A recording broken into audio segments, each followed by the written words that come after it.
Bonjour, ici Jean-Philippe de ciné-techno.com. Aujourd'hui, je vais vous parler de la série télévisée Escape at Dannemora en format DVD du réalisateur Ben Stiller. Ça met en vedette Paul Dano, Benicio del Toro et Patricia Arquette. C'est distribué par Showtime Entertainment et c'est en magasin depuis le 16 avril 2019. La série est basée sur l'histoire vraie d'une évasion qui a eu lieu le 6 juin 2015, lorsque deux détenus, Richard Matt et David Sweat, ont été découverts, disparus lors d'une inspection matinale, lorsqu'ils faisaient le tour des cellules au centre de détention à sécurité maximale de Clinton à Dannemora, dans l'État de New York. Matt purgeait 25 ans de prison à perpétuité. Sweat, lui, purgeait également sa peine à perpétuité, sans possibilité de libération conditionnelle. Les deux prisonniers avaient creusé un tunnel dans la prison avec des outils obtenus de deux employés de la prison ayant coopéré, dont Joyce Mitchell, une femme civile, qui travaillait à la prison, qui avait eu des relations intimes avec les deux hommes.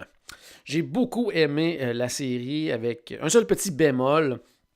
La série qui est malgré tout déjà une série qu'on appelle Limited Event Series, une mini-série si on veut, mais quand même un petit peu trop long. Il aurait probablement gagné un peu en rythme avec un épisode ou deux en moins.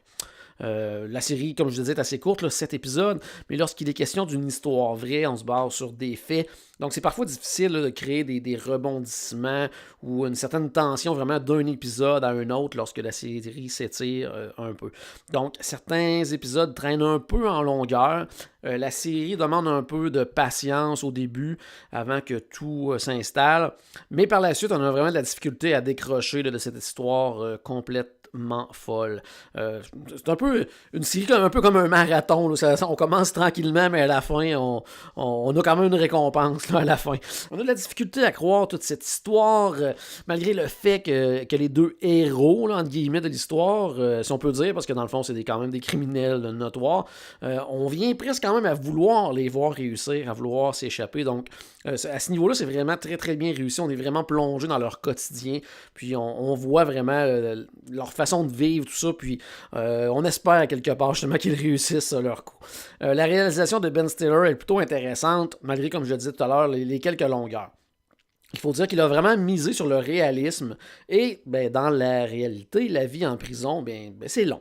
Donc la série débute alors qu'on nous présente justement l'interrogatoire de Joyce Mitchell pour ensuite revenir en arrière afin de nous présenter tous les événements qui ont fait en sorte qu'elle soit suspectée dans l'affaire. Un épisode complet est aussi consacré au passé des trois personnages principaux. Puis à un moment très intéressant de la série où là on attend vraiment quelque chose, tout d'un coup bang, on retourne en arrière, puis on découvre vraiment c'est ce qu'ils ont vécu, ce qu'ils ont amené vraiment à ce moment-là de leur vie. Ça nous fait voir un peu leur réalité d'une autre façon, puis comprendre aussi certaines de leurs actions. Certaines scènes sont également tournées de façon à nous faire vraiment apprécier le travail gigantesque, quelque part, qu'a représenté le creusage du tunnel.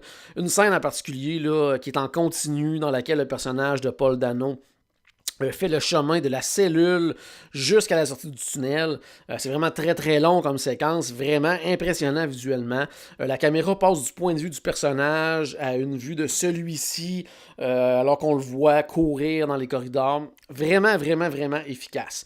Une autre scène nous fait carrément vivre également toute l'angoisse plutôt d'être dans un tuyau étroit pendant des heures et des jours afin de percer ce fameux tuyau, de poursuivre son chemin.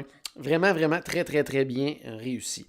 Le trio d'acteurs principaux est vraiment efficace. Je connaissais un petit peu moins Dano, qui a pourtant joué dans 12 Years a Slave ou Little Miss Sunshine. J'ai découvert ici vraiment tout un acteur. Del Toro, toujours aussi efficace. Patricia Arquette, qui est méconnaissable, campe parfaitement son personnage. Toute la détresse, mais également l'espoir de peut-être changer de vie de ce personnage-là de Joyce Mitchell est vraiment saisissant. Vraiment une grande performance de Patricia Arquette. La vraie Joyce Mitchell dément toujours certains aspects de ce qui a été présenté dans la série, accuse même Ben Stiller d'être un menteur et d'avoir voulu faire de l'argent sur son dos. Quand vous allez voir la série, vous allez comprendre un petit peu le personnage et pourquoi elle pense ça.